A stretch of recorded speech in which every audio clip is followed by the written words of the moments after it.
రవితోనే ఐబొమ్మను close చేయించిన పోలీసులు. దీనంతటికీ అతని భార్యే సూత్రధారి. గత కొన్ని సంవత్సరాలుగా తెలుగు సినీ పరిశ్రమకు చుక్కలు చూపిస్తున్న పైరసీ మాఫియాకు తెరదించారు పోలీసులు.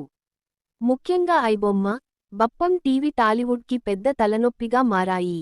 సినిమా రిలీజ్ అయిన కొద్ది గంటల్లోనే హెచ్డి క్వాలిటీ ప్రింట్ ఆయా వెబ్సైట్లలో దర్శనమిస్తుండడంతో థియేటర్లకు వచ్చే ప్రేక్షకుల సంఖ్య గణనీయంగా తగ్గింది.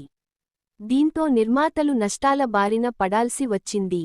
నన్ను పట్టుకోండి చూద్దాం అంటూ పోలీసులకు సవాల్ విసిరిన ఐబొమ్మ, బప్పం టీవీ నిర్వాహకుడు ఇమ్మడి రవి చివరికి కటకటాల వెనక్కి వెళ్లాడు. పోలీసులు ఎన్ని విధాలుగా ప్రయత్నించినా సాధ్యం కాని రవి అరెస్టు అతని భార్య సహకారంతో కుదిరింది. ఇప్పుడీ విషయానికి సోషల్ మీడియాలో వైరల్గా మారింది. వివరాల్లోకి వెళితే, విదేశాల్లో ఉంటున్న రవికి, అతని భార్యకు కొన్నాళ్లుగా విభేదాలున్నాయి. ఈ క్రమంలోనే విడాకులు తీసుకునే విషయంలో చర్చించడానికి రవి హైదరాబాద్కి వస్తున్న సమాచారాన్ని ఆమె సైబర్ క్రైమ్ పోలీసులకు చేరవేసింది. దీంతో పోలీసులు అతని కోసం కాపుకాసి అరెస్ట్ చేశారు.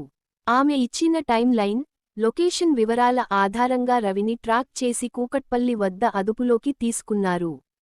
ఫ్రాన్స్ నుంచి అర్ధరాత్రి హైదరాబాద్కి చేరుకున్న రవి, పోలీసుల వలలో పడ్డాడు.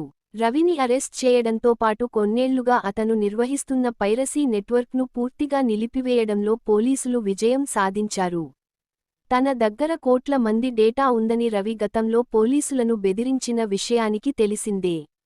రవి అరెస్ట్ తర్వాత అతనికి సంబంధించిన ల్యాప్టాప్లు, వెబ్ లాగిన్లు, సర్వర్ వివరాలను పోలీసులు స్వాధీనం చేసుకున్నారు.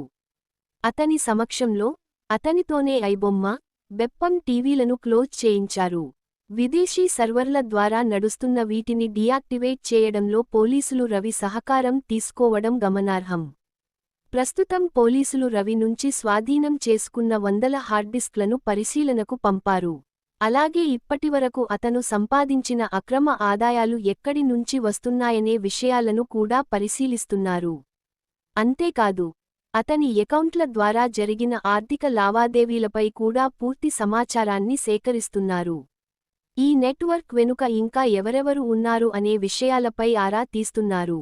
రవి నుంచి మరింత సమాచారాన్ని సేకరించేందుకు కస్టడీకి తీసుకోవాలని సోమవారం నాంపల్లి కోర్టులో పిటిషన్ దాఖలు చేయబోతున్నారు సైబర్ క్రైమ్ పోలీసులు.